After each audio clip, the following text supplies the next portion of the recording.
Hello, True Health Seeker, and welcome to another exciting episode of the Learn True Health podcast.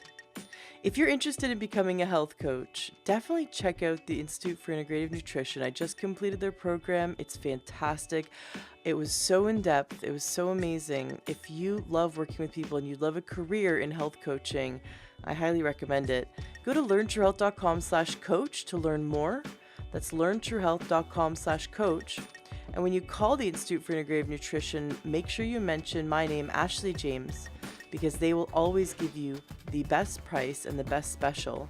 I made sure of that because I knew my listeners would definitely be interested in the Institute for Integrative Nutrition. Awesome. Enjoy this episode. Welcome to the Learn True Health podcast. I'm your host, Ashley James.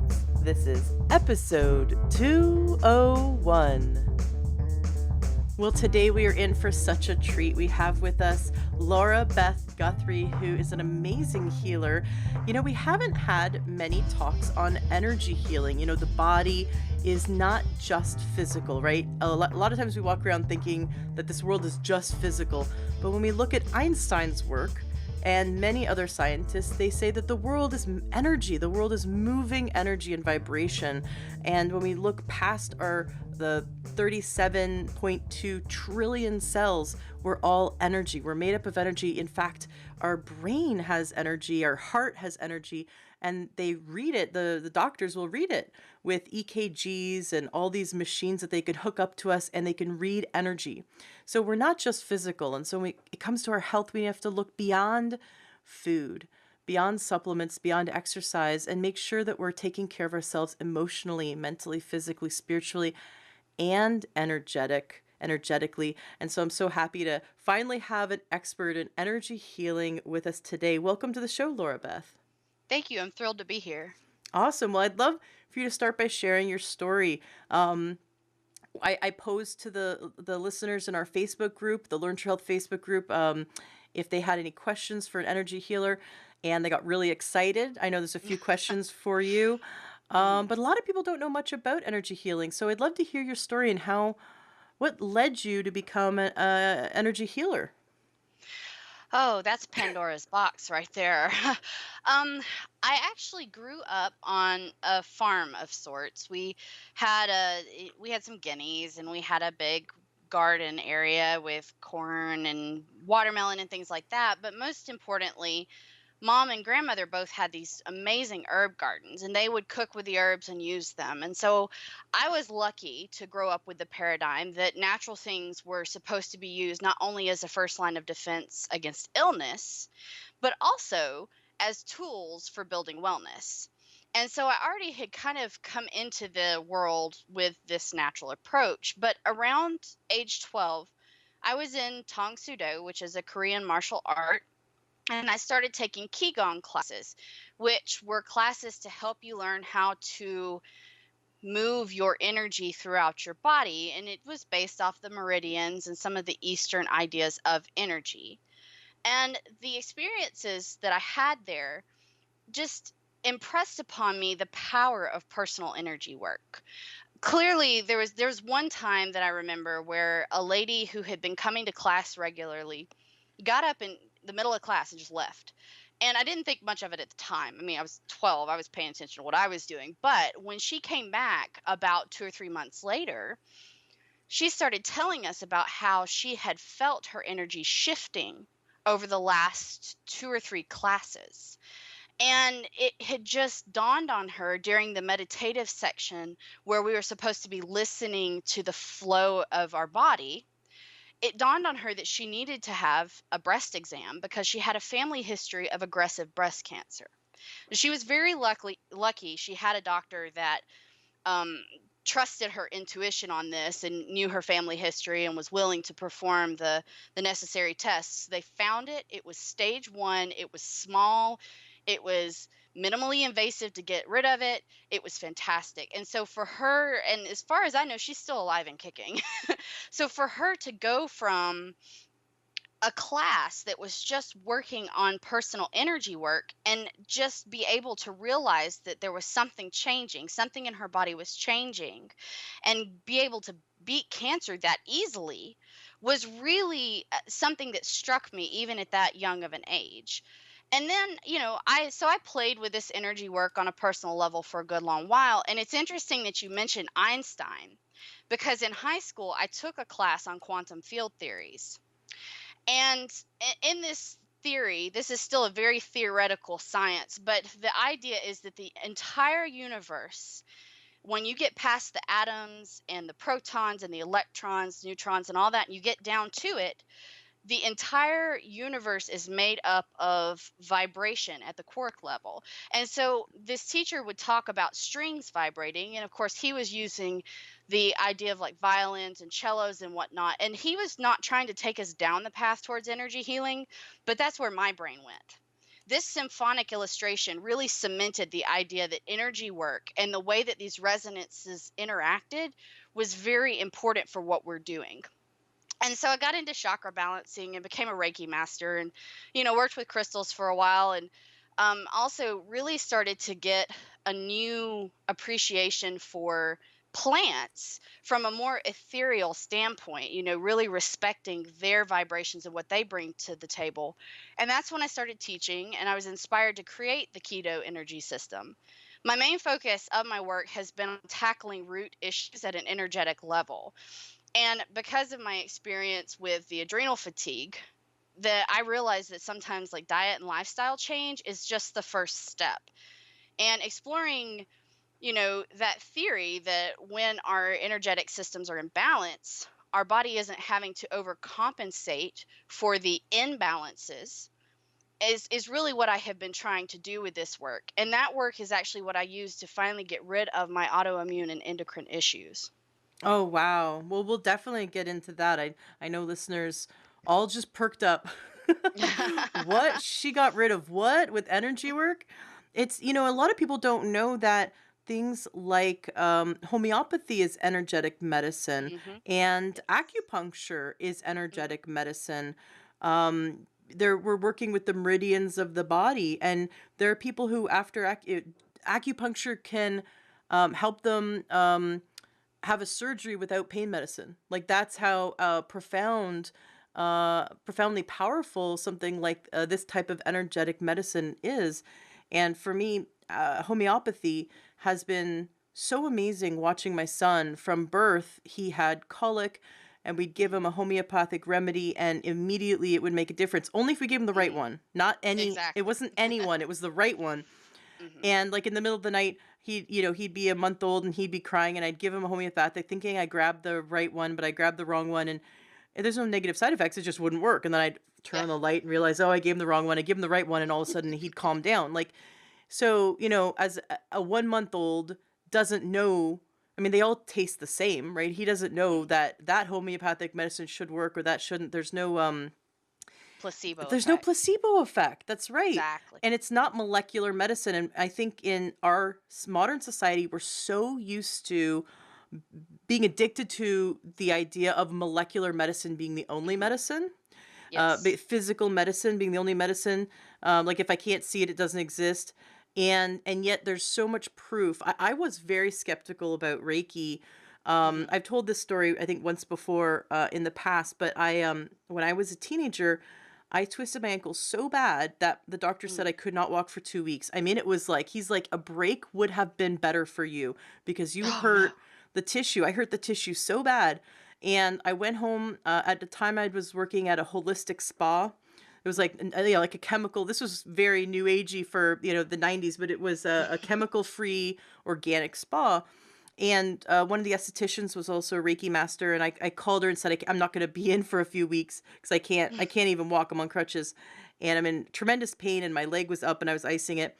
Well, she came over to my place after work, and so it was hours after I'd gotten back from the hospital and injured myself, and she said, "Can I give you some Reiki?" And I was so skeptical. I'm like the open-minded skeptic, so I'm like, "Okay, I'm open-minded, but it's not going to work. So do your thing." So this couldn't be placebo effect because I didn't believe it'd work. She put her hands on me and she started describing, this heat's coming off of you because it's like imagine that your body is glass and there's this crack. And so your energy's escaping. And she's describing this as her hands are on me. Well, 20 minutes, half an hour later, she's done. and I don't feel pain anymore. And I get up and I can walk. And I put on music and I started dancing. Oh. And I was hooked. I was like, there's something to Oh. this energy Yes. medicine. And I got into Qi Gong. I did Qi Gong. I loved it. Mhm. It was profound. And I also went down the path of studying Reiki and all the kind of woo woo stuff you can get into. Yeah. And that I never found something that didn't work. Crystal medicine, when done correctly, chakra alignment, all that woo woo stuff, I Mhm. found worked at the right time for the right person under the right circumstances. And so it's really interesting. You've made a career out of it. Now you went on to get a master's in natural Mhm. health. Tell us a bit about that. What was it like getting that degree in natural health from Clayton College? Well, it was a correspondence course, even though the college was in Birmingham. And it was just a lot of in-depth discussion about the different ways to apply the medicine and how to make this work. And there was actually a long discussion at one point about the placebo and the nocebo effect. And we talk about placebo effect pretty frequently. This idea that if you believe something will work, then it's going to have more of a chance of working, correct? But there's also this idea of nocebo. And this comes into play a lot with people who are seeing doctors who are very skeptical, or not skeptical, but very um um negative about their prognosis. Mm-hmm. And somebody says, "Oh, well, I've been seeing such and such and he just doesn't feel like there's any way I can get better." That kind of negative, like, "Oh, this isn't going to work. Oh, this isn't going to help," can actually sometimes become a problem. And so getting into all that and digging into that was a very interesting discussion, because I'd never heard of this idea of nocebo before that. Um and I hate that it closed. I really hate that, Clayton is no longer a thing. But because it was at the time, I didn't know that there was such a thing as an accredited naturopathic university. And now I'm actually headed to Bastyr, which is super exciting. I know, I Yay! know. Okay, well, we're gonna have to go out for coffee or something. You're coming to Yes, this neck of the woods. Very cool. yes. Exactly. And so but at the time it was the best that I thought I could get here in Alabama. And it was very good information. And I loved it, and I really really hate that, like I said, that that's no longer available for a lot of people. Well, I love that you're going to Bastyr. That's so cool. Yes. And there's so many programs now. Like I just completed the Institute for Integrative Nutrition. That's a year-long program where you become a certified health coach. And I kind of thought, okay, certified health coach sounds really like it would be a very easy course, very light, not a lot of like it wouldn't be a lot of meat.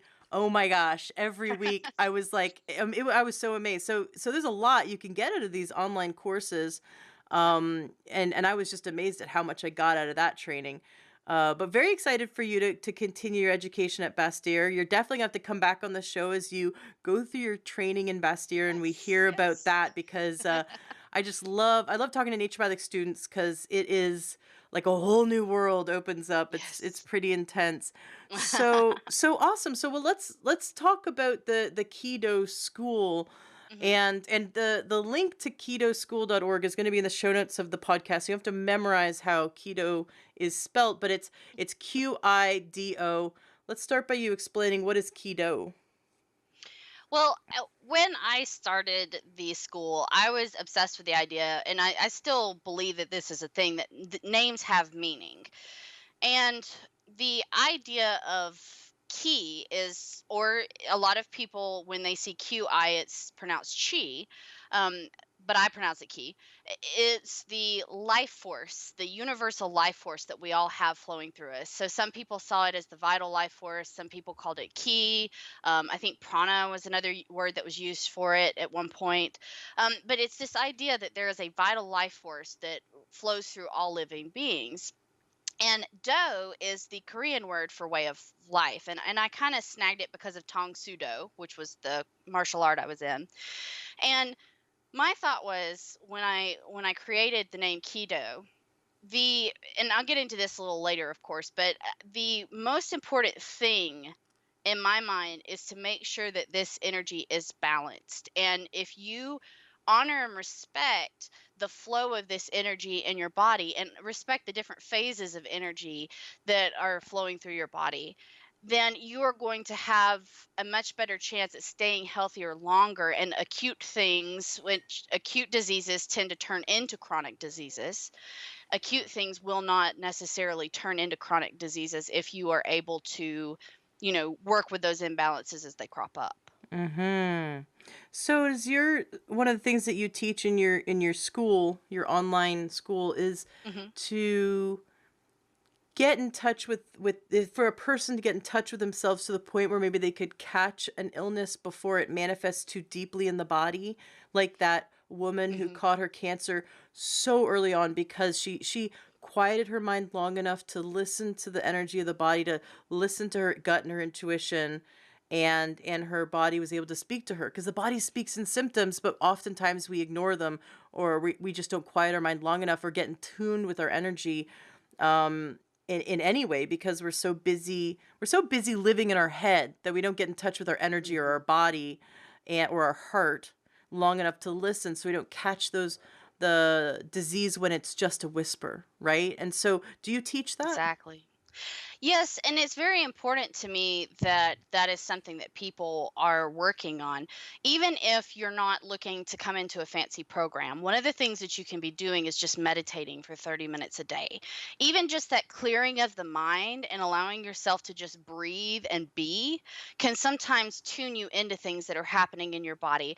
And at first, you're not going to notice necessarily the changes, but if you do this over a long period of time, then you will catch when things are starting to shift, things are starting to change. And then you can sometimes intuitively start to kind of see like where you need to make changes. Maybe the changes that are happening in your body are for good and you don't need to do anything. But if they feel uncomfortable, then a lot of the times you can start looking at that and start, making a game plan to really empower yourself for your best health. Every time I go to meditate, my brain solves a problem. And then I get up and go work on the problem. It's Yeah. so funny. I sit down and go, okay, I'm going to meditate for 5 minutes. And 5 minutes feels like an hour. Because, I'm just going to like not do anything for 5 minutes and breathe. And 3 minutes into it, my brain has solved the problem I was worried Yes. about earlier in the day. And so I get up and go, okay, great, I got the solution. Uh, so many people think meditation is boring and there's no point to it. It can end up helping us to decrease tremendous amounts of stress, because the second we quiet our mind, all of a sudden our mind's like able to focus. It's sort of like fasting, where when we Hmm. fast, our body then takes all its energy and starts utilizing that energy to heal itself, right? Because it's Yes, not busy exactly. digesting, right? Mhm. And so when we meditate, it's like now all of our concentration could be on solving something that's kind of beneath the surface, or bringing stuff up from deep within that needs to be addressed, but we haven't given any energy towards listening to it. I Yes. know the purpose of meditation is to not have any thoughts in your head, but like that's an advanced technique. Let's just like Yes. focus on sitting there and breathing and not playing on our phone for 5 minutes. Exactly. Exactly. So that's one of the big things to me is to at least start listening, and that was why Qi Gong or Qi Gong, the different types of movement, Tai Chi is another one, where when you are going through these movements and you're working with the energy, um, you are still in a somewhat meditative state. You are aware and you're paying attention to what your body is doing. And so a lot of the times, if sitting is not working for you, getting into a Tai Chi or a Qigong or Qigong class can be very helpful for that kind of thing. And even certain types of yoga, like Kripalu yoga, is considered Yes. meditation and movement. So it's Hmm. gentle. You're like after Kripalu, it's not like hatha yoga where it's a workout, or those like the sweat lodge ones. I mean, this you want to find those yogas that are like so gentle. It's a meditation in movement. Um, I love Tai Chi and the Qigong or Qigong, Hmm. depending on where you're from, because isn't it like the key is a Japanese way of pronouncing energy? Hmm. Yes. So we're Yeah, not wrong. No, no, Japanese and I think Korean because, like I said, the martial art that I was in when I was a child was Korean, and it was spelled Ki-Gong,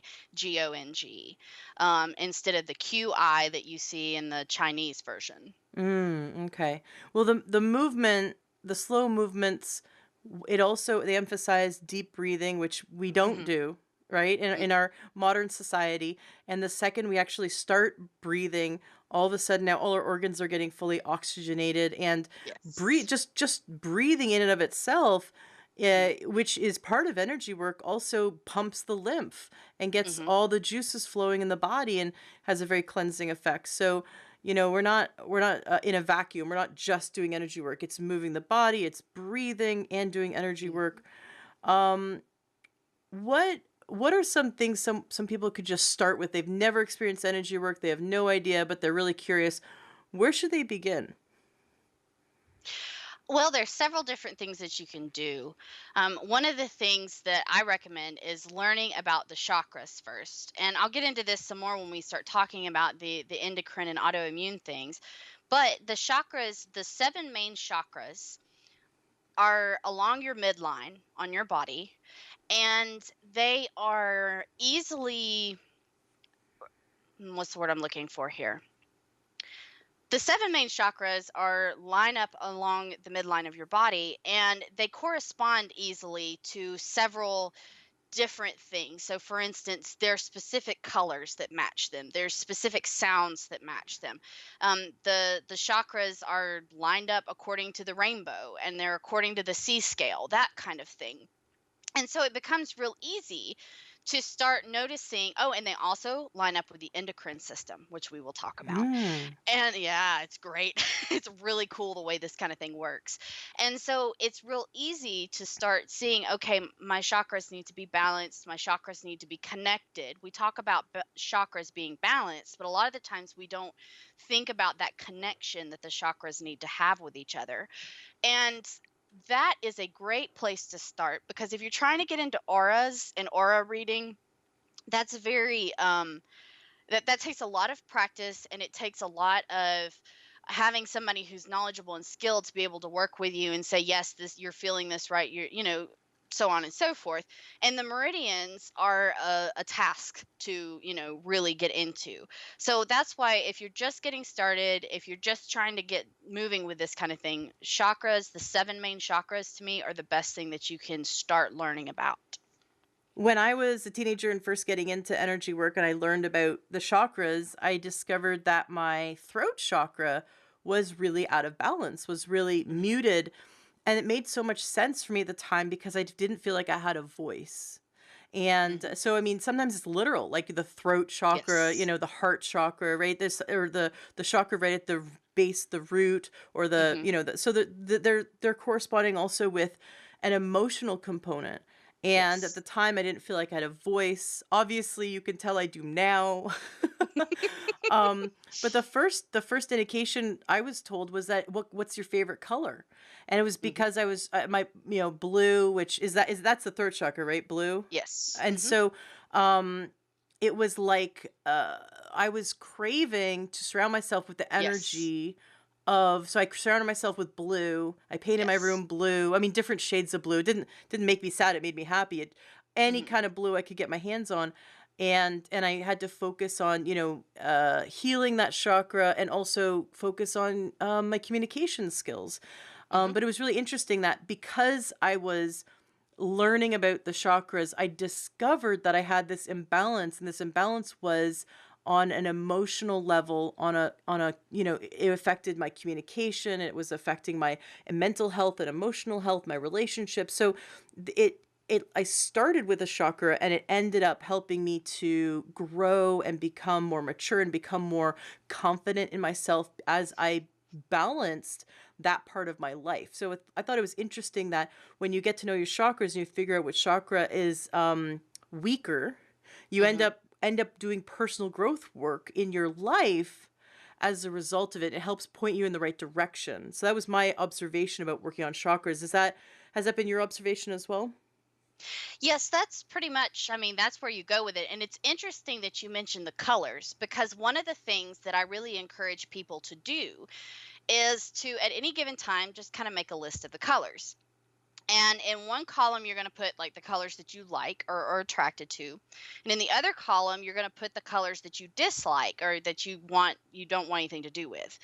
And for me, a lot of the times, colors that I'm attracted to are like blue and purple, right? You're talking about your throat and your third eye chakra at that point. And the color that I tend to, and it actually varies. Sometimes I will like the color yellow, and sometimes I will dislike it. And that's your um, solar plexus chakra. And so when you see these colors that you dislike, you know that they're the colors of the chakras that may be overactive. They may be irritated. And you need to release some of that particular vibrational phase. So, what I do with people is I have them do the deep breathing, like you were talking about earlier. A lot of this includes physical things because our bodies are both physical and ethereal. And it's very important that we have both working together to create the best health possible. And so as they breathe in, I have them imagine the color of whatever colors they are attracted to. And as they're breathing in, they're attracting those colors to them. And when they are breathing out, they're releasing the colors that they're not attracted to at the moment. And so this kind of allows us, without having to understand a lot of intricacies about the different phases or anything, it allows us to be, bringing the right frequencies to us and releasing frequencies that we may not need. Now, once you understand the different things, like you were saying about the chakras, your root chakra is kind of an identity, and your grounding chakra. And then your creativity chakra comes from the sacral, which is the next chakra up. And then your solar plexus is not just your identity, but kind of how you see yourself. And it kind of comes into some creativity stuff too, but that usually stays in the sacral. Your heart chakra, which is in the heart area, is mostly a healing and loving and the unconditional love that you may be giving or receiving, or you may not be giving and receiving. And that color is green. And a lot of the times that will come up for people. Your throat chakra, like you mentioned, is communication. Your third eye chakra is your intuition. And your crown chakra is usually your connection with the divine or the heavens, whatever your beliefs around that may be. Very cool. So like for me right now, I think my least favorite color is orange. So that would Hmm. be like the reproductive system. Yes, that would be the reproductive system. Um, the it may be overactive. It may also just be that you're beginning to burn out on some kind of creative project that you're dealing with. There may be something. There's all kinds of different things that come into play in that sacral region. And is this something you teach in your school, and like how we could get to the root of why it is that, for example, my, let's say, sacral chakra is overactive, and how to get to the root cause, and then how to work on it? Yes, I do, and I also work with my clients on this kind of thing because I believe that the naturopathic idea of doctor as teacher is very important. And there are several different ways that this comes into play. In the school for practitioners, we actually have several different types of assessment tools that we use. We always do the intake forms, and then I teach the tongue assessment and the iridology so that you can see what's happening in a person's constitution, as well as the general energy work where you're feeling it. And having these different assessment tools allows me and my students to triangulate what's happening and not just base it on full intuition, because sometimes the full intuition is not the best way to go because you may get tunnel vision and you may Mm. not necessarily see the broader picture. Well, if you've got several different assessment techniques, you're not going to zero in on something and miss other things. Mm-hmm. That makes sense. Is there something you could teach us? I mean, now I know this is incredibly visual at times.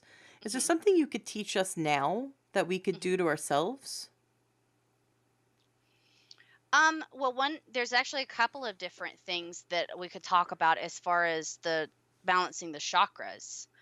Um, Or are you talking about for assessment tools? You choose. I don't know which one would be better to teach us, but I'd love for the listeners to have a Mhm. personal experience of something that they can do to themselves. Okay. Well, let's go with the chakra balancings. So there's a couple of different things that you can do to balance the chakras when you are just trying to have just general balance. And the things that I'm about to talk about, there's two different things that I want to discuss because it not only helps with balance, it helps with communication in between the chakras. Just like the different organs in our body communicate with each other and they're not cut off into separate systems, the energy systems in our body communicate with each other. And if they get cut off, it can cause even more of an imbalance in the long run.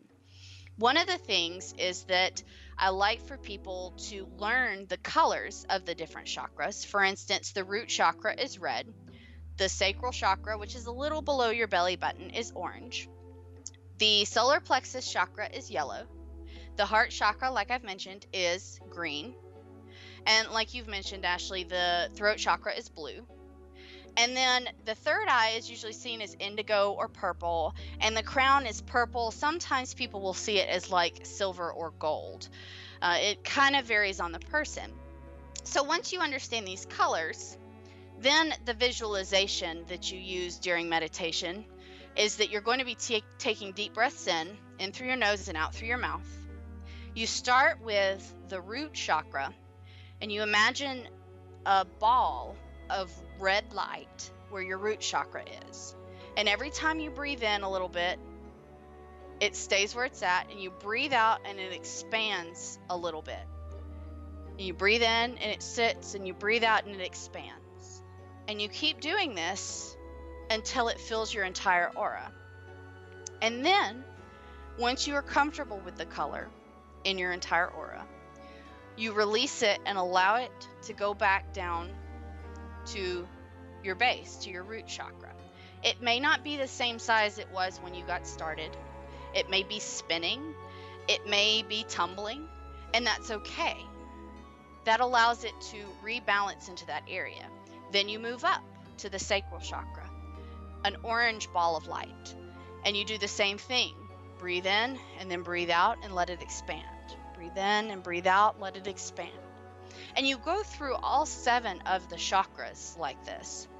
And by the time you're done, you've given your chakras a chance to stretch, communicate with each other, and then rebalance to the area they're supposed to be in.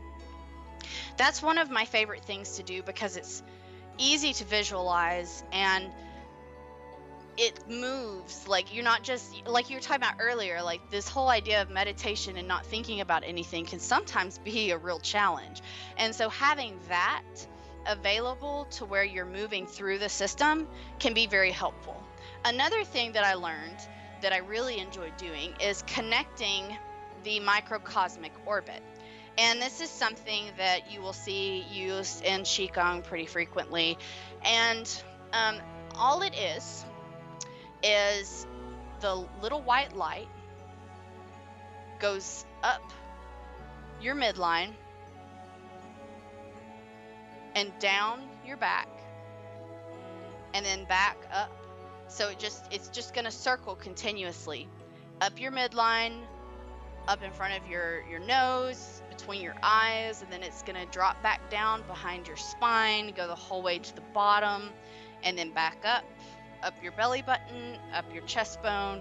And you can just do that with a thin white light. Now you can choose other colors too, but just for general purposes here, thin white light is good. And it allows you to kind of free that connection between the different chakras, and it allows the flow of the energy in general, because you're actually tapping into a couple of meridians doing that. It kind of opens up the flow in general for the main section of your body. Are you doing deep breathing while you're imagining the light circling your body? You can. One of the things that they used to do with us in Qi Gong was actually we had to sit in a horse riding stance and hold that, and there was no deep breathing. You were just waiting for the moment that you could release. So it doesn't necessarily have to be with a bunch of deep breathing. But a lot of the times, if you are doing meditation and you can get that deep breathing going, it allows you to sink further into a more relaxed state while at the same time oxygenating your organs, like you mentioned earlier. And so, anytime that you have a visualization that you're working through, the deep breathing techniques can be an amazing thing to add to it. Excellent. Very cool. Very cool. So two things that we could do. Should we do this every day or once a week? How often should we do these exercises? At least every day. Do something every day for 30 minutes to try to help to bring your attention to your body and the flow of energy through it. Got it. And so if someone did this every day for 30 minutes a day, in the morning or at night, when they have time, could they be lying in bed or should they be sitting up? And after 7 days, what would they notice? I wouldn't lie in bed for this because you might fall asleep halfway through. I am guilty of that. Um, I think that a lot of the times the sitting up allows us to maintain attention on what we're doing. So I recommend that you sit up. You can stand while you're doing it, but I tend to get fidgety. So sitting for me is the best way to do it. But there's not necessarily a right or wrong way. If you are doing this for 7 days, then you're going to start noticing there's going to be certain little things that you notice. It may be that energy, if you're doing the white light energy, for instance, it may get stuck in a certain area, and you may notice that it just kind of hovers in a certain area. And you may be able to equate that to something that's going on. You may need the help of a practitioner to figure that out. But you will start to notice little things. If you're doing the colors, the rainbow, like what was just talking about with the balls of the different colored lights, you may notice that one of them is particularly small every time that you're doing this. Or it may be that one of them is just kind of wild and out of control, and you may notice that. And that may clue you in to certain imbalances in your chakras. And then that gives you the tools, that empowers you to get out and say, okay, I'm starting to notice this. Let me go do some research, talk to some people, read a couple of books, and really dig into what's happening so that I have what I need to be able to create an action plan to get things back in balance. Very cool. I love that someone could do this and their body starts talking to them and they start Hmm. noticing and observing things so that they can go deeper. I would love all of us to be so connected to our body that we could catch an illness even before it manifests physically. There's a belief, and I don't know, where this comes from, but it's something I've heard over and over again from different modalities, is that before disease manifests in physical form, it first manifests in the energetic body, and it manifests in the emotional Exactly. body, and it manifests in the mental body, and then it manifests in the physical body. And so, Hmm. like Dr. Hammer's work, who observed after over 30,000 case studies, he worked with over 30,000 brain scans, saw that major disease, including cancer, always manifested after a traumatic event, but Hmm. 4 years after, between like 0 and 4 years after a traumatic event, in which it was such a traumatic event that the person couldn't grok it. They couldn't Hmm. move past it, and it could be Yep. something that wouldn't be big to you or me, like maybe getting fired, maybe, it could be something big like having a spouse be violent. But it could be something also not seemingly so big, like a transition in life, like Hmm. retiring, right? If it's something that one person couldn't process on a mental and emotional level, then he would see it manifested. The brain couldn't handle it, and because we couldn't handle it mentally and emotionally, and then it would manifest physically, and he could always trace back an illness. So you came to him with a certain cancer, he could always trace it back to an event that would happen had happened in your life that you hadn't Exactly. processed. And so if we Yes. could, on an emotional on an energetic level, do these exercises, then we'd start to listen to our emotions, listen Yes. to our mind, a body connection, our heart body connection, because the energetic body is talking to us in that way. And then we Mhm. could begin to work and heal things before they start really manifesting as major disease, which is so much better than waiting for the disease, right? Yes, exactly, exactly. And there's a lot of that comes into play. And with these the 30 minutes a day, even if you don't choose to use one of these meditations that I suggest, or even if you mix it up and do something different every day, that's fine. It gives you that chance to start recognizing things that maybe you don't even realize are bugging you, or maybe you don't think that it should bug you and therefore you dismiss it. You Mm-hmm. know, it gives you the chance to kind of sit there and go, "Oh, wow, this is a problem. Let me go get into something to help me process this," whether it be, self-study, or whether you get with a practitioner, a psychologist, whatever you need. You have the opportunity, once you've identified that problem, to get the tools together to fix it.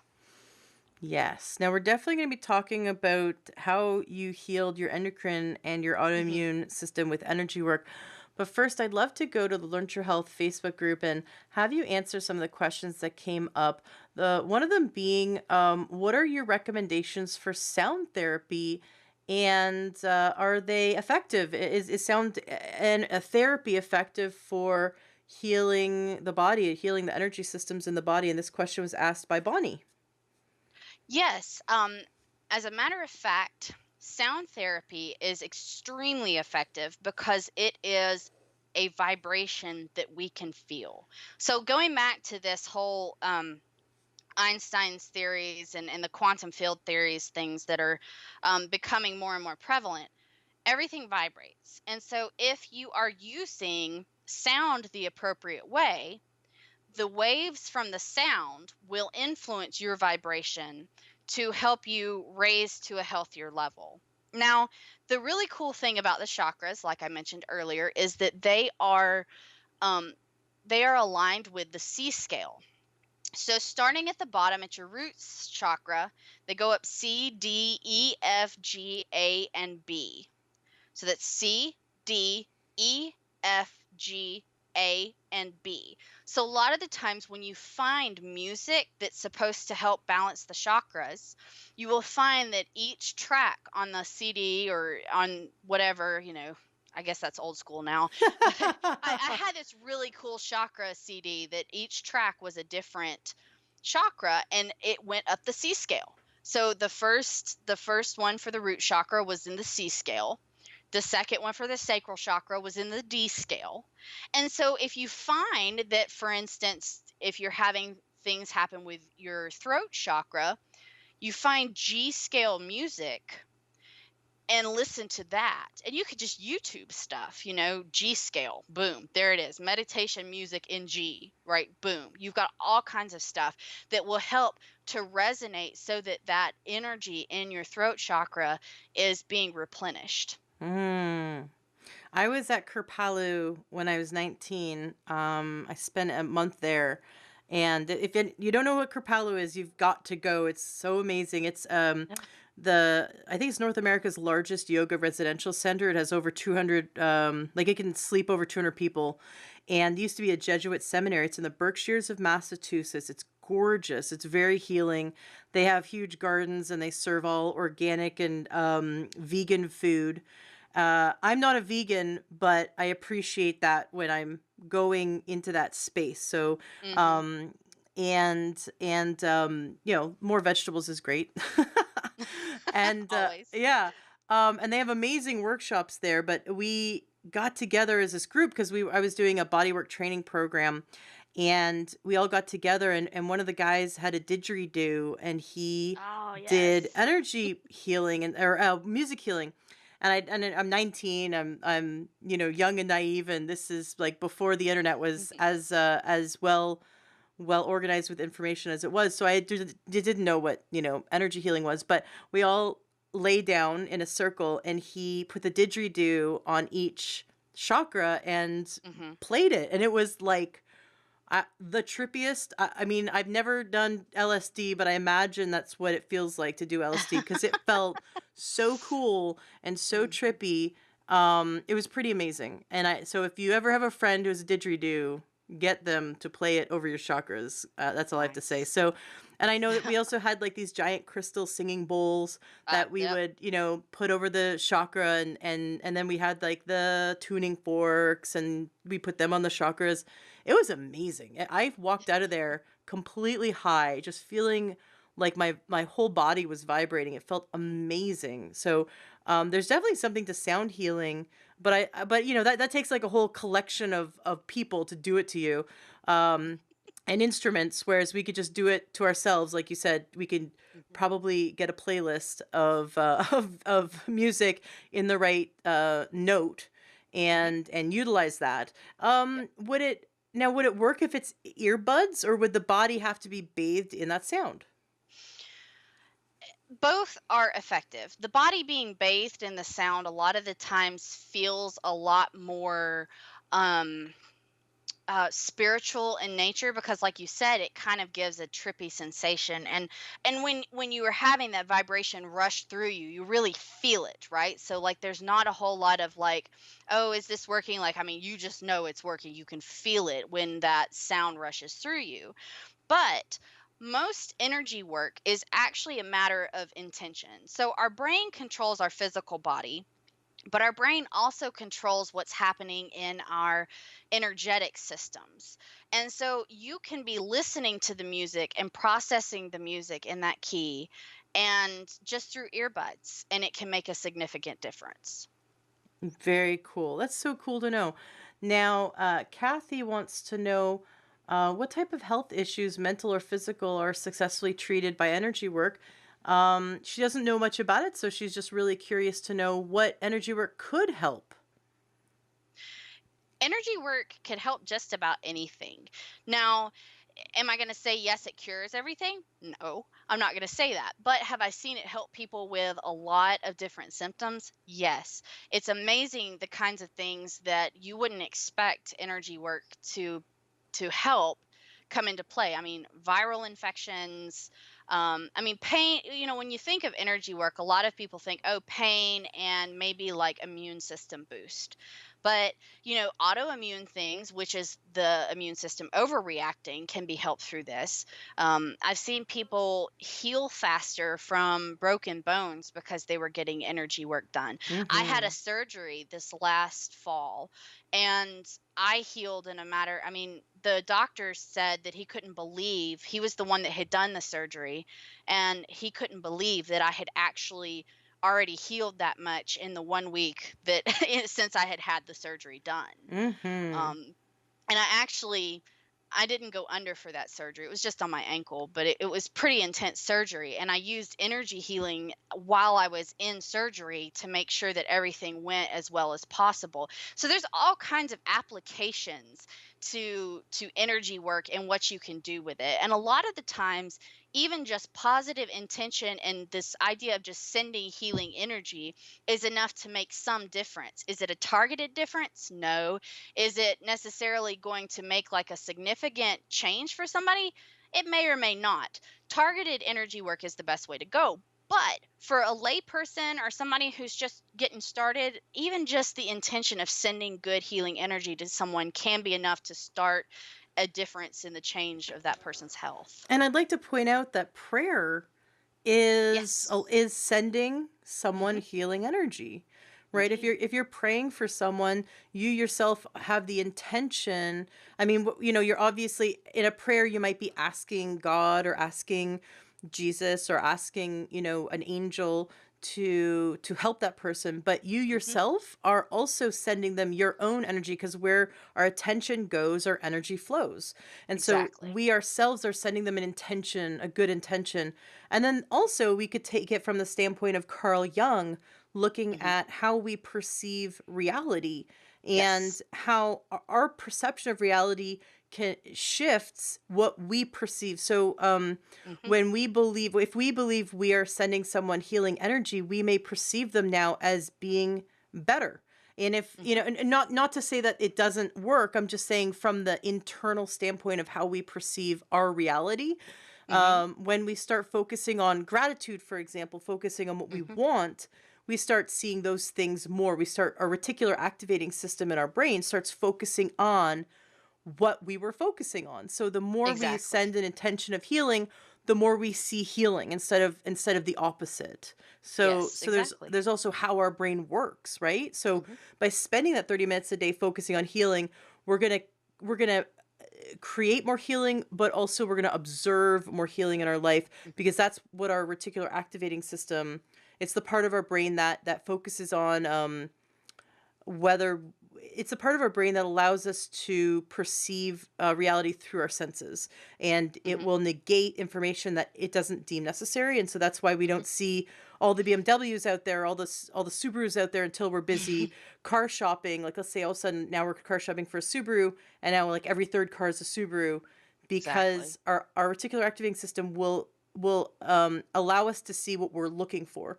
And so when we Hmm. start looking for healing, and looking for results, healthy healing results, then we're going to start to see it, because we asked to focus on it. Does that make sense? That's how the reticular activating Yes. system works. And so Yeah, exactly. yeah, so our perception of reality will shift when we start doing things like these prayers Hmm. of healing energy towards those we love, and also for ourselves, right? So we don't have to be trained in Reiki. We could sit there in a meditative state and send a good intention of healing to our own body or to those we love, and that can have a positive effect on ourselves, on our own nervous system, and how we perceive reality. So that's what I Exactly. understand. And then there's all like the very woo woo metaphysical stuff, where they've had these tests where they have like people in different rooms, they don't know they're there, and they've been able to like actually measure energy being sent from one person to another. And so it, on an energetic level, it actually does work. It's like a river, a river of energy from me to you, and it doesn't matter how far away we are from each other, which is really cool. Yeah, I think it's only a matter of time before science really catches up with all that. And along the same lines of like what you focus on is what you begin to experience more of. There is well, it's a similar line, I suppose.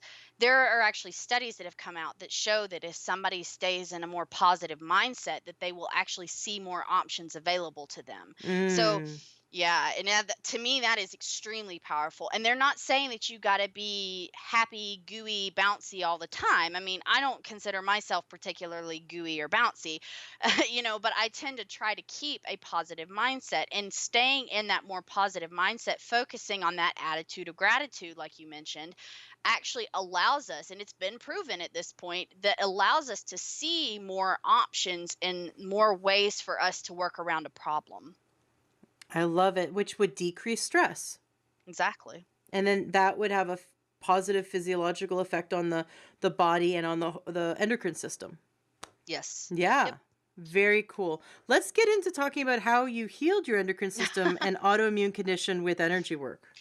All right. Well, I have always had, well, let me rephrase. When I was younger, I had a constitutional tendency towards autoimmune and endocrine issues. I actually had allergies as a child, and it was the spring, I would be all sniffly and my face would be all puffy from all the pollen. And then all summer with the grass, every time somebody cut grass near us, it was disgusting. And then in the fall, the mildew that was on the leaves that were falling would make me sick again. And so I spent the entirety of the light part of the year just with massive headaches and miserable. And winter was my absolute favorite season until I ended up with eczema and psoriasis. So, and which became worse in the winter time. And I found myself doped up on Benadryl all year round because that's what they use as an antihistamine a lot of the times. And I also was trying everything that the dermatologists were telling me to do for the eczema and the psoriasis. And it boiled down to the doctors told me that this would be my life. Mm. And I have never been one to accept that. It's just not something that I'm comfortable accepting. To me, it's crazy. Like, come on, there's got to be something else. So this is when I got into the diet changes, specifically removing gluten from my diet to kind of help relieve some of that histamine reaction. The other thing was I had to get rid of avocado, Oh, strangely enough, but it's high histamine, so that made some sense. And then the other part that I did when this was when I was younger, I started intaking more water because I found out that dehydration actually increases the histamine response and increases the number of allergic reactions you're going to have. mm. So drinking half your body weight in ounces and sipping on it throughout the day is extremely important if you're dealing with allergies.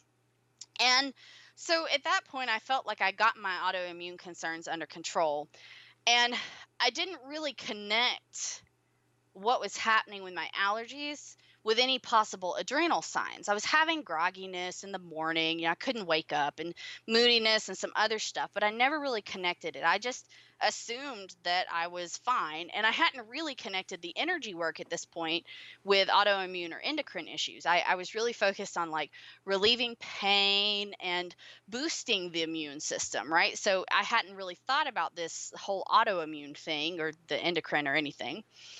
And at that point, I pretty much had to grow up, right, and get a job. So I fell into a really good job as a 911 medical dispatcher.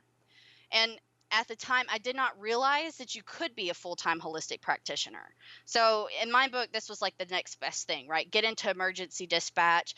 Yeah, maybe I'm putting band aids on gunshot wounds, but it's enough of a compromise to where I feel like I'm still helping people. And as a 911 dispatcher, I became accustomed to handling high levels of stress. We learned a lot of really good coping mechanisms. We had some real good um, management at the time that would help, bring people in to help and whatnot. And there were a lot of personal situations that would crop up. Family members would call, somebody would be dead. I dealt with a family member committing suicide, and I was the person that took the call. Like really, really deep, tragic things happen in dispatch, right? Uh, But I kept things separate. I was okay. I had my coping mechanisms until I found myself in a physically abusive relationship. And between this physically abusive relationship and medical dispatch, then combined with police dispatch, I found myself like suffering abuse in the afternoon. And then I'd go on a 12-hour night shift, and I was having to relive stuff that was happening at home while on the phone trying to assist battered people and getting them help. And it was really rough. I began having some dizzy spells, and they became more frequent. I'd sleep all the time. I randomly hurt all over. And I messed up by chalking it up to stress, depression, lack of sleep, and just dismissed them as things will eventually get better, right? Like this will be okay. I'll eventually get through this. Just keep pushing forward. And this is why to me it is so important for us to listen to our body when things like this are happening, because I didn't recognize any of these things as warning signs until I was at work one night and my hands started itching. And I went to the bathroom because I thought, well, somebody has just sprayed some Clorox on the desk and didn't wipe it back up. and but by the time, I went into the bathroom to rinse my hands, and by the time I got back to the desk, my hands were burning. From the itching had turned into burning, and I could feel my feet starting to itch. And it was one of the most terrifying situations of my life, because I just started having this inexplicable allergic reaction just out of nowhere. And then confusion started to set in. The rash was growing, and I just couldn't remember like what my blood type was, which is very important. Everybody should know their blood type. Like that should just be the first thing off your tongue, right? I couldn't remember that. I couldn't remember how old I was. It got so bad, I refused to go to the hospital that was 2 blocks away, because in my altered mental state, I genuinely thought it was like an hour away. And I was mad at the people trying to take me because I thought they were trying to drive me way past several hospitals. Like it was crazy. By the time I made it to the hospital, the burning red rash had managed to creep the whole way up my legs and my arms. It was up my abdomen and on my chest, and it was beginning to cover my neck. And I was getting worried. Even in my altered mental state, I could tell that this could turn into anaphylactic shock, where your throat starts to close up on you. And I just thought I was dead. I really genuinely thought I was dead. And the doctors gave me a dose of prednisone, and it was all fine. And they informed me that I had adrenal insufficiency. It was idiopathic at that point. They didn't know what it was, but they just believed that I would be on prednisone for the rest of my life. And here we go, back again. They're telling me I've got to be on something that to me was I felt like it was going to do more damage than good. And I just refused to believe I'd be forever stuck on this medicine. So the next morning, I started to research what I was dealing with and started to apply what I knew about herbalism and aromatherapy and crystal work and energy work and all of this to try to find a more proactive path. And that was really the first moment that I realized that energetic root imbalances had to be addressed. You can't just say, "Oh, well, I've cut a bunch of stuff out of my diet, therefore I'm better." Well, no, that's not hitting the root cause. It is fixing the problem, but it's not hitting the root cause. And so I saw energetic work as immune enhancing originally, but now I'm beginning to realize it could help reduce immune function as needed. It's very adaptogenic. And it was really hit and miss with things at first, especially because, I really this was new territory for me. I hadn't really like dug into this very much. I had mostly, like I said, worked with pain and, immune boosting stuff. And so I'm always going to encourage people to go try to see a practitioner instead of playing the guessing game and buying $500 of supplements that they may or may not need, blah, blah, blah. The endocrine and the immune system was just unbelievably interconnected. And I started to unravel what was happening with me.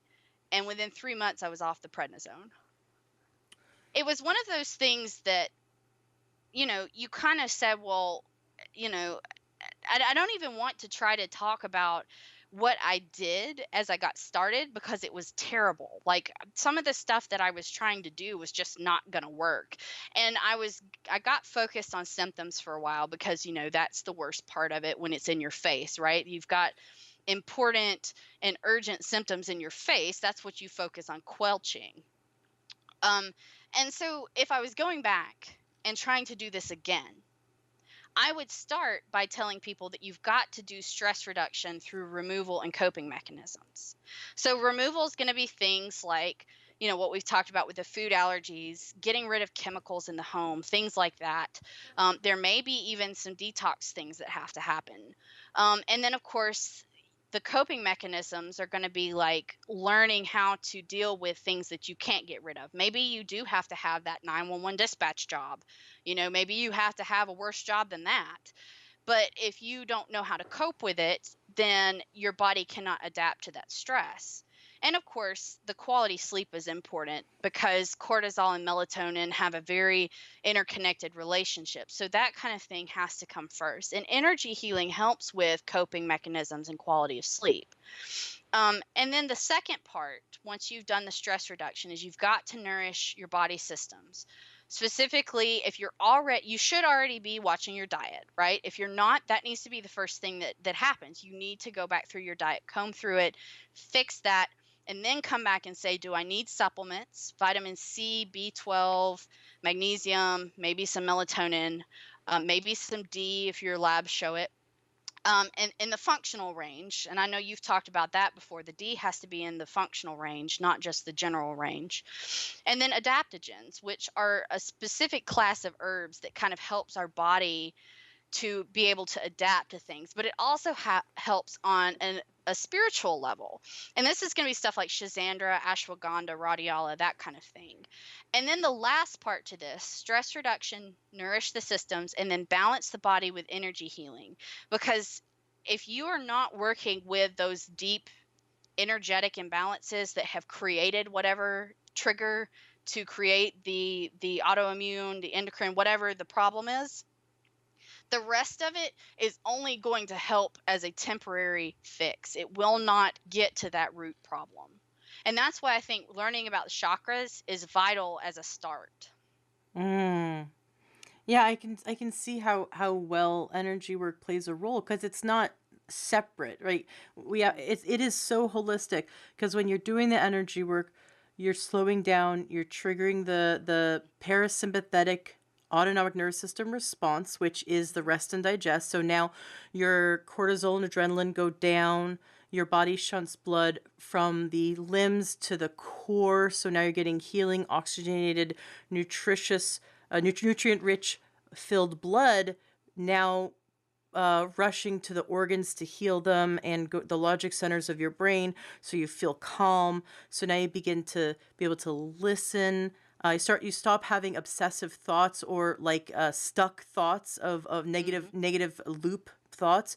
You're now able to listen to your body, listen to your intuition, solve problems better. Like you said, those people now have more, those people who focus on gratitude, for example, which are, they're out of the sympathetic nervous system response. They're out of that fight or flight response. They're into the Mhm. rest and digest response.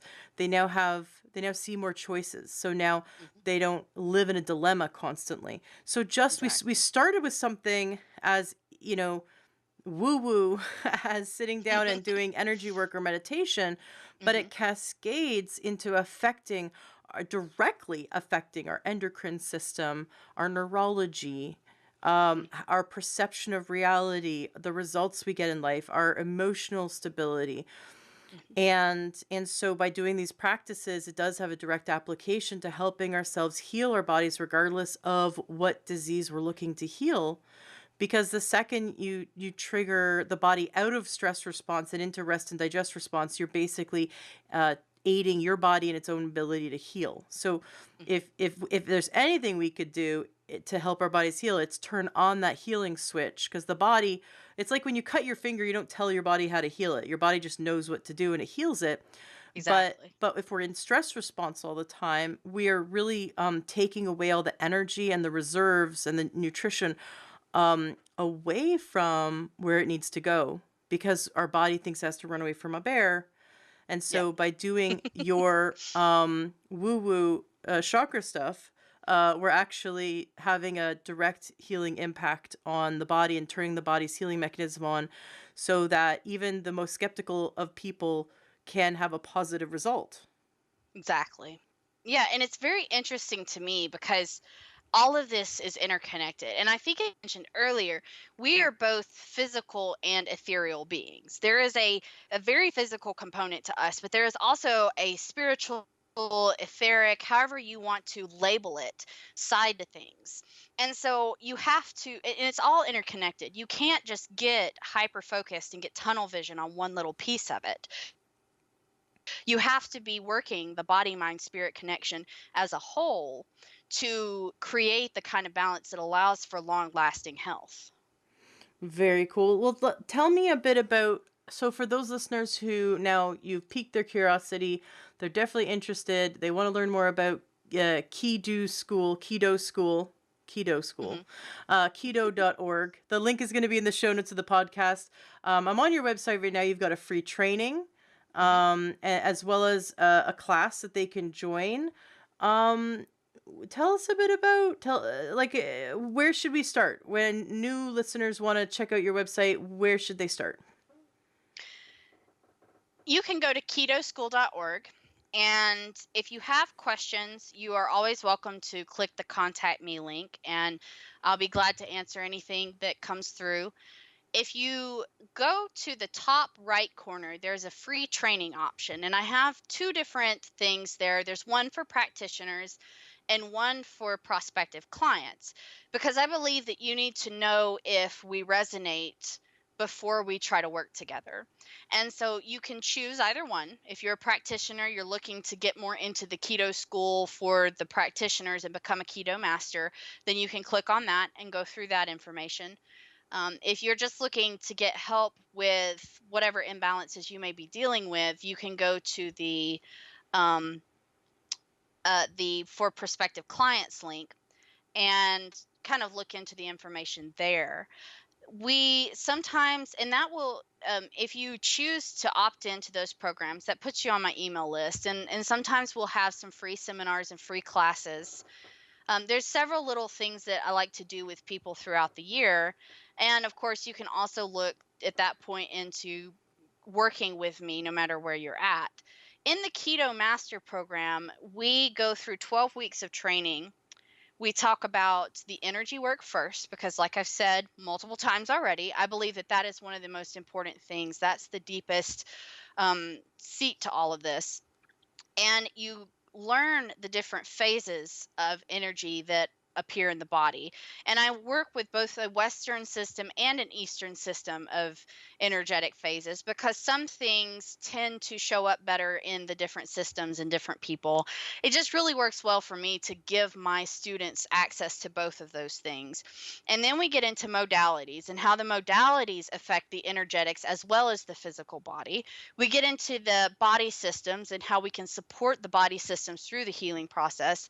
And then I help you to build your actual practice out of that. I don't like to just give people information and then say, good luck. I actually like to try to work with you in building an offer and working with people because to me, that is something that's lacking in a lot of other programs. So we dig into that for the last few weeks. If you're looking to work with me one on one with any kind of autoimmune or endocrine issues, I'd be glad to talk to you about it. It's a very school based type work. I'm going to teach you things that are specifically so that you have the tools you need to continue balancing for the rest of your life. I'm not looking to create lifelong clients. I'm looking to create lifelong success stories. So I want to work with you for 12 weeks, 16 weeks, whatever it takes to get you the tools that you need to keep moving forward. And then from there on out, you have what you need. And of course, you'll always have access to me to ask any other questions that come up. Very cool. That sounds like a lot of fun. And your course is free. Now, I do have some free training courses. If you do decide to come into the Keto Master Program, there's a couple of different levels for that. And when I work with people one-on-one, it is currently $200 an hour. Great. Fantastic. Well, thank you for sharing Mhm. all that. And man, I'm definitely interested in checking out your free training. And I know my listeners who are so into healing their own body, and we have a lot of practitioners that listen as well. They could check it out, check out the free training and see if they want to keep working with you.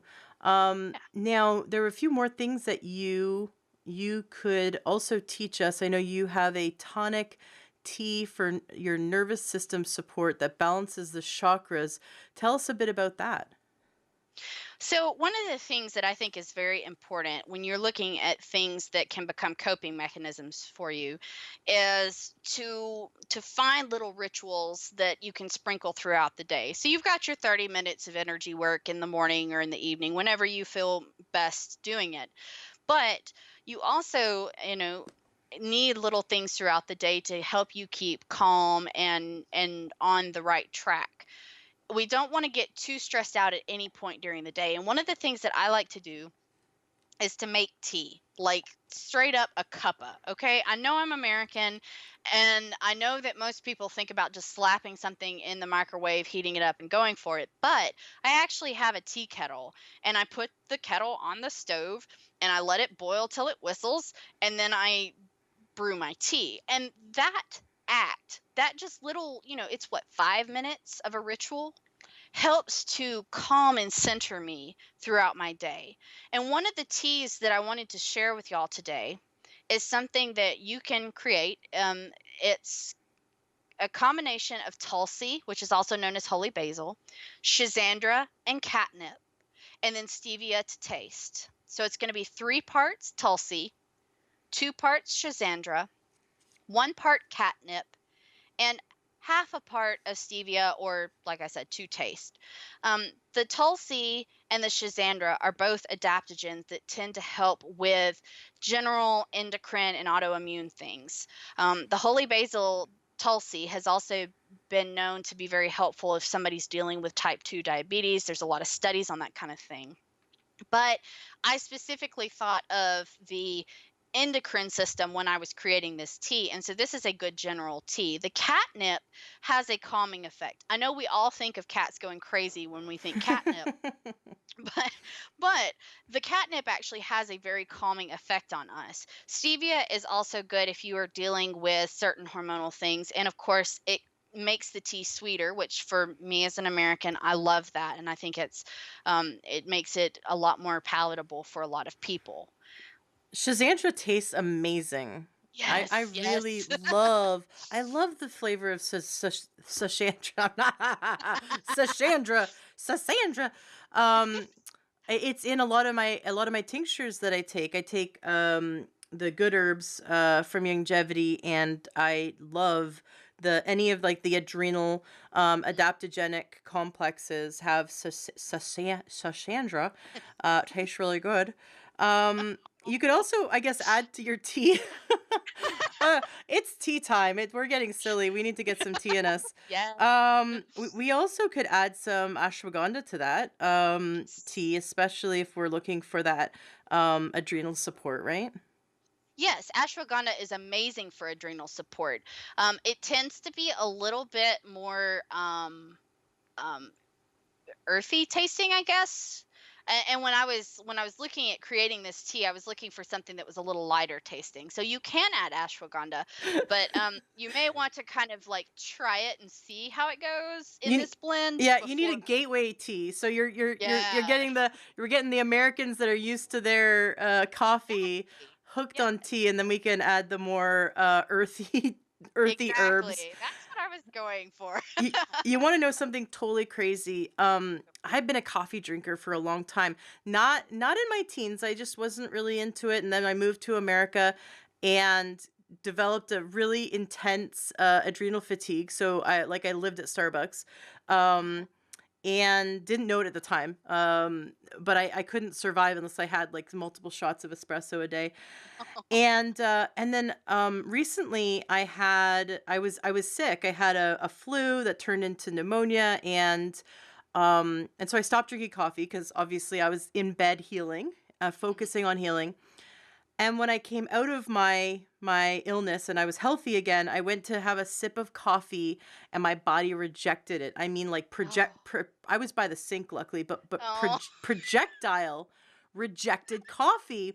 And I'm like, okay, I get the picture. Like yep. like my body sometimes needs to tell me something in such an intense way because otherwise I wouldn't have listened. Oh, And my yeah, body was yeah. like, no, you don't get to have coffee anymore. We had a break from it. We don't like it. It's not for us. And and so I immediately went to tea because I'm like, well, I'm not giving up caffeine. Like, screw you, body. Like, we have to like come to some, mutual agreement. Mhm. And I have been like nonstop. Like, I'm drinking, no, like not nonstop caffeine. I only have like an Earl Grey in the morning, Mhm. organic, of course. Yep.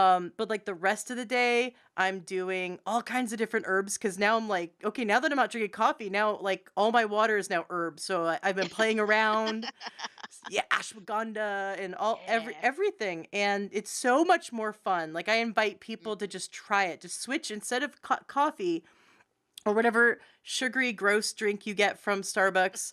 I have a friend who drinks like the coffee at 7-Eleven and it's like 50 grams of sugar in it.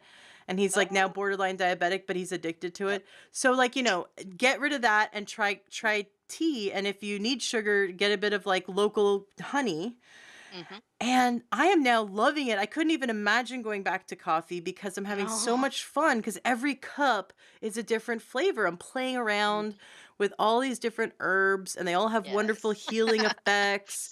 And if I need another pick me up, I might go for a green tea or a jasmine, but I'm like playing around with them, having way more fun than coffee. Yeah. And I'm not saying coffee is like bad because there's a lot of studies that show that there's healing effects of coffee also, but Mhm. I bet there's way more healing effects to all the herbs we could be ingesting through tea. And you're right about the ritual because I'm making like 7 to 10 cups of tea a day. I've got this giant like 20-ounce mug, like so I am really getting a lot more Yeah. wonderful fluid.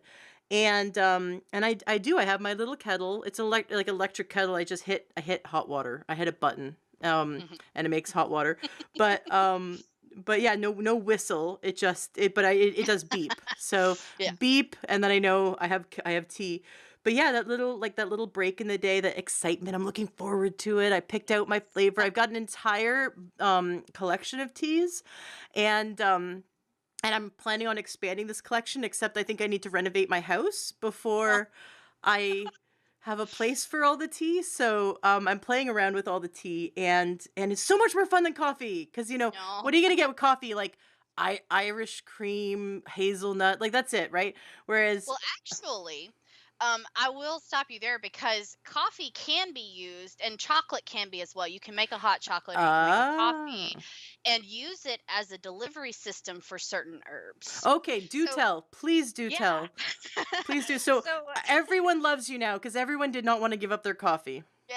Well, okay. So, first of all, disclaimer here. If you are having fatigue issues, you need to get off the coffee long enough to correct those issues. But, Mm. oh, yeah. Sorry. Hate to ruin it there. But once you have corrected a lot of those issues and you've gotten to those root imbalances, a lot of the times it's okay to have 1 cup of coffee a day or have like a hot chocolate every day. And I'm talking about the organic cocoa nibs, like you know what I mean here. It's Mm-hmm. not just like go grab a Swiss Miss from Walmart and go have. We're not going that bad, My listeners don't even know what Walmart is. So. but the big grocery store down the street, whatever. So the thing um about coffee and chocolate is that the caffeine in these substances actually helps to deliver the phytochemicals from the herbs a lot faster. Shut up. So, oh yeah, it's great. So if you are in the right kind of scenario and you've got, there's a lot of different, like you can use reishi and cordyceps in hot chocolate, and we do that every year as like an immune boosting chocolate. It makes a phenomenal hot chocolate, and you don't know that you're drinking a bunch of like healthy stuff. It's just really, really Okay, tasty. what do you put in this hot chocolate? You can do like reishi, Oh, reishi mushroom. Okay, got it. cordyceps mushrooms. And then sometimes people will add like cinnamon, some of those more earthy things that you're talking about. Ashwagandha can go in it.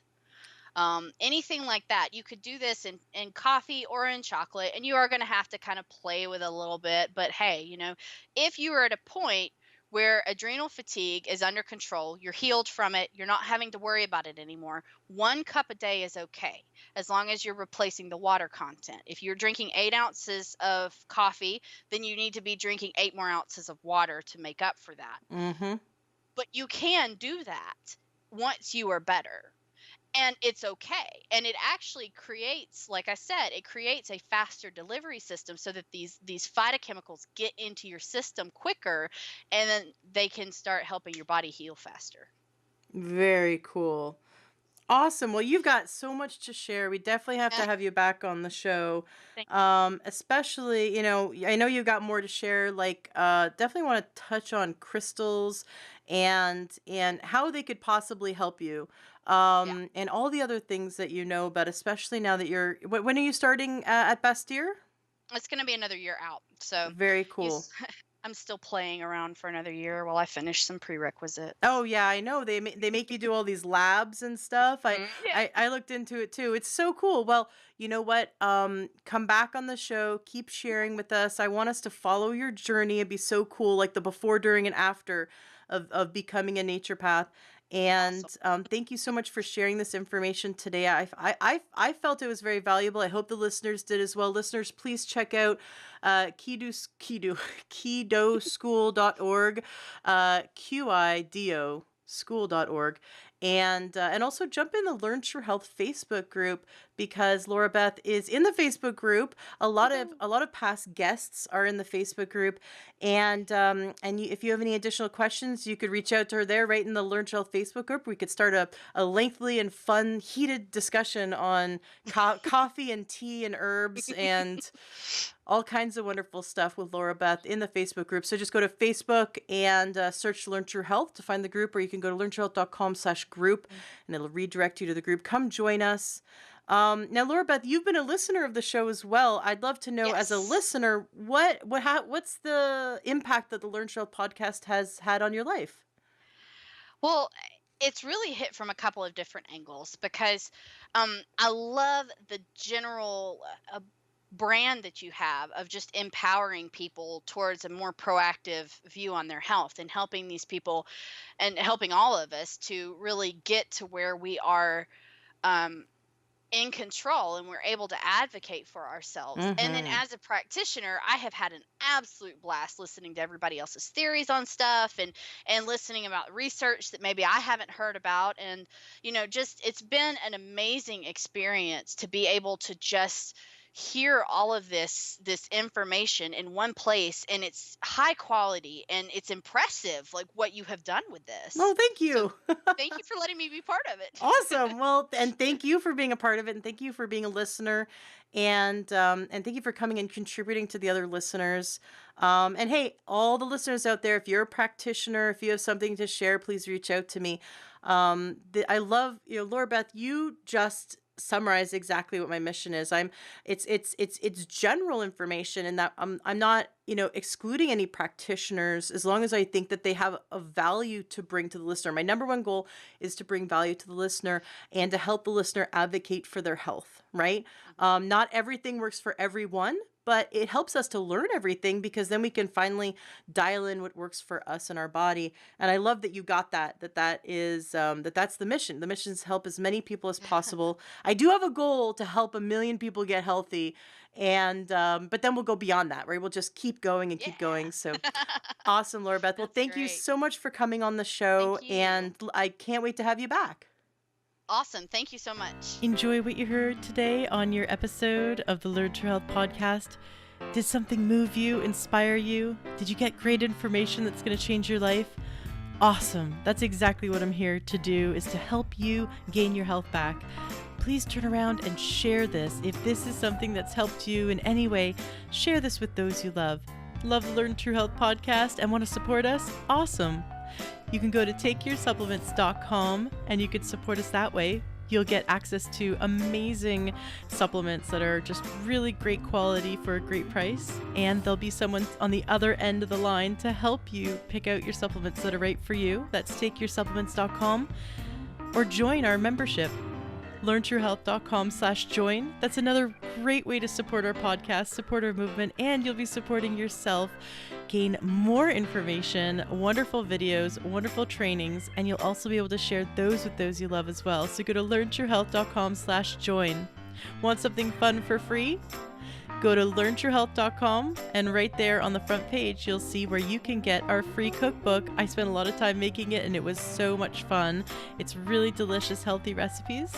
And you can also get our 7-day doctor course. Right there, it's 7 days of naturopathic videos sent right to your inbox, and you can learn from top naturopaths on how to gain health naturally. So that's takeyoursupplements.com for wonderful supplements. learntruehealth.com/join to join our awesome membership, which is only open for a limited time.